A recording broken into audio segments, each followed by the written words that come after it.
In middle school, I was always searching for something to be obsessed with. I found it out of nowhere. I read a lot of books and forgot most of them, but one book had a link to the author's website, which had a brand new writing forum for fans. It had been discovered by a small group of preteens like me, and they were actually turning their love of books into something. It was meant for fan fiction, but they were writing something original together. I automatically told my school friends. They didn't get how cool it was, but I started writing on there and fell in love. I was molding all my favorite stories into new shapes. My notebooks filled up with the magical forest we wandered through. All the things I didn't tell my friends about, I gave to the characters I wrote. If you add up the word counts in the chapters I have saved, it's equivalent to a short novel. Of course, all this writing was wildly embarrassing. We would fantasize about finishing and publishing the story, but it was probably unreadable to anyone else. Every character died and then got resurrected. There were way too many kinds of monsters. All the emotions were as big as possible, all the time. But something can be ridiculous and still change your life.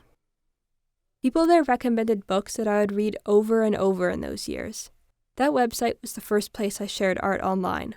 It was the first place I met openly queer people my age, and the first place I came out to anyone.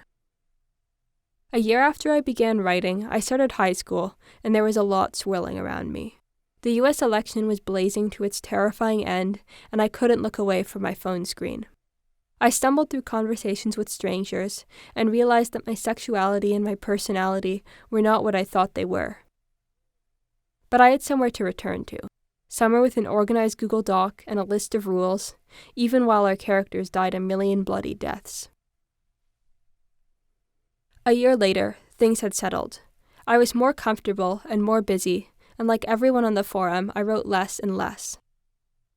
Whatever had aligned us for those 2 years was slipping apart. I kept in touch with a few people, but tried not to think about the website. It became an embarrassing chapter in my memory. Then, this August, the site came down for good. The books are becoming a flashy Netflix movie.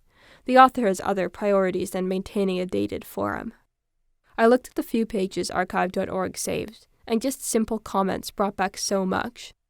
What I described with the rest of my life, what I didn't describe. My writing is stowed away on my laptop, but the rest of that community stuff, gone. But it wasn't the end. To commemorate the website coming down, someone found an old group chat and organized a call. Suddenly, I was talking face to face to everyone who'd shared that dream world. I was hearing about their lives. Many people were studying English. One person even runs the author's TikTok and coaches him through Gen Z humor. It had shaped all of our lives, somehow. It's easy to think of online space as less real. Maybe that's true. It took 7 years for me to hear everyone's voices.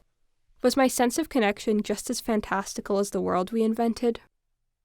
I don't talk to these people every day now. I don't really know the details of their lives. But as I moved across the country, and as my life restarted once again, that community wasn't forgotten. I carried it with me. So I have one thing left to write. Thank you.